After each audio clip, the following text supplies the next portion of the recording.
Why, hello there YouTube, and welcome to a Who review.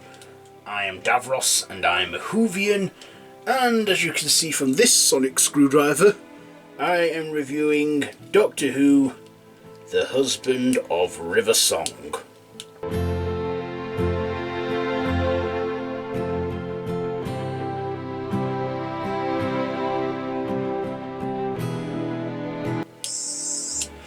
So, this is the Christmas special from 2015, where the Doctor, after losing Clara, bidding farewell to her, he comes across the 51st century, where he finds River Song and her not recognising him because, I don't know, and discovers that she has a husband that's a big cyborg head in a big robo body, played by Greg Davis.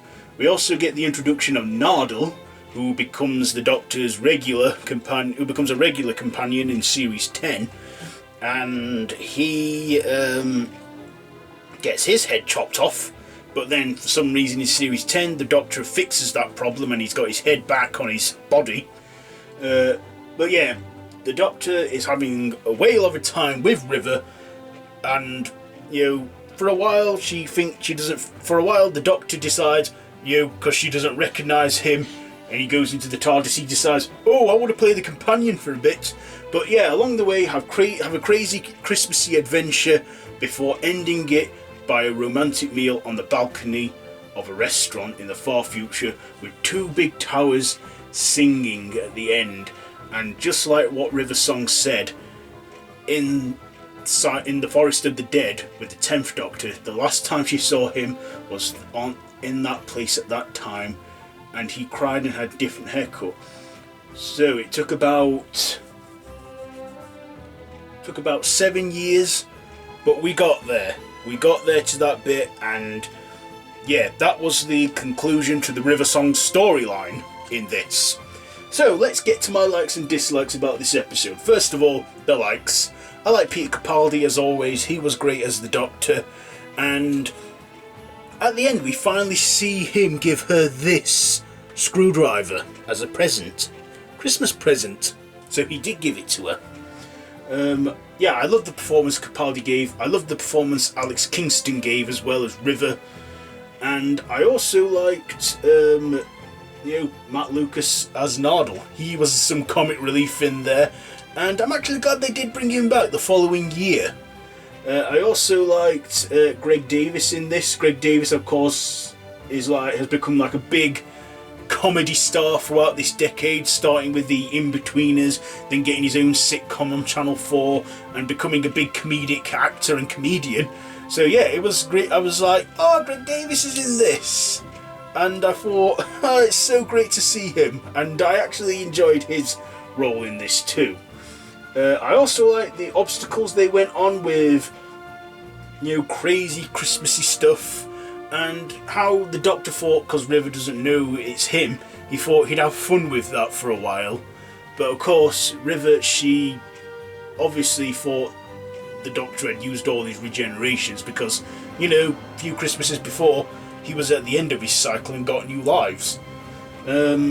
Yeah, I like that final scene, the closing act, where the Doctor and River have their meal together and they spend one last night together on that planet. I can't remember the name of it now, but I do know that the night time on that planet lasts for 23 years. So they had 23 years of the night together, and I like that. I also thought, yeah, they both look more compatible now, because in real life Alex Kingston and Peter Capaldi are somewhat around the same age, like a 5-year difference. But yeah, I kind of like that final scene with them two, and it wrapped up. I like that Stephen Moffat finally put the River Song storyline to bed. We'd had years of complicated storylines on who the hell she is.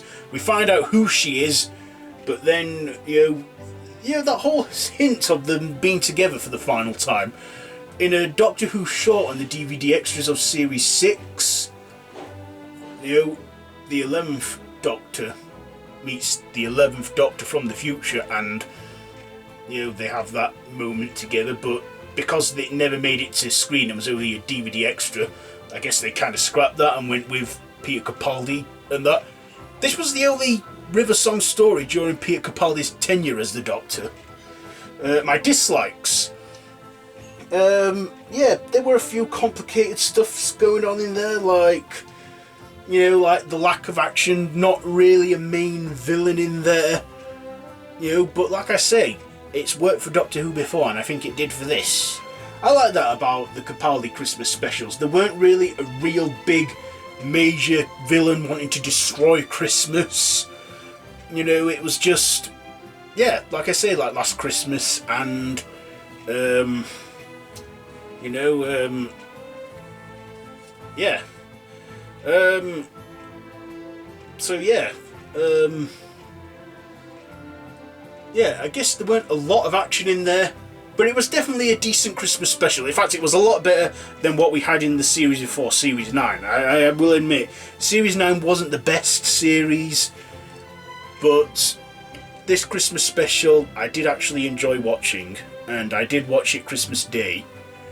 So yeah, final thoughts and ratings.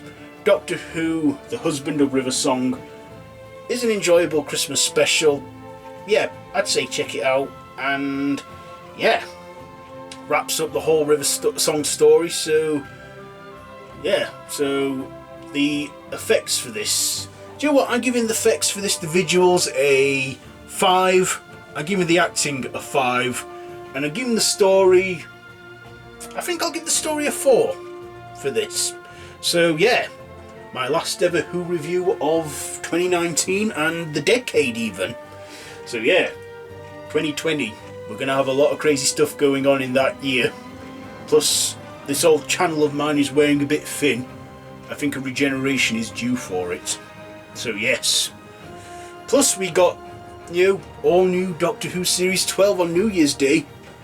But of course tomorrow there is my ranking of the Christmas specials of Doctor Who. So I will be ranking up all 13 Christmas specials from my favourite to least, from my least favourite to favourite. So be sure to check all that out. So, have you seen The Husband of River Song? Let me know down in the comments below. If you like this video, be sure to give it a big thumbs up.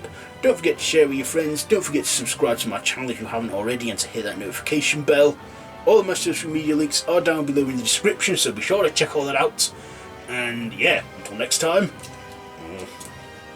run for your life.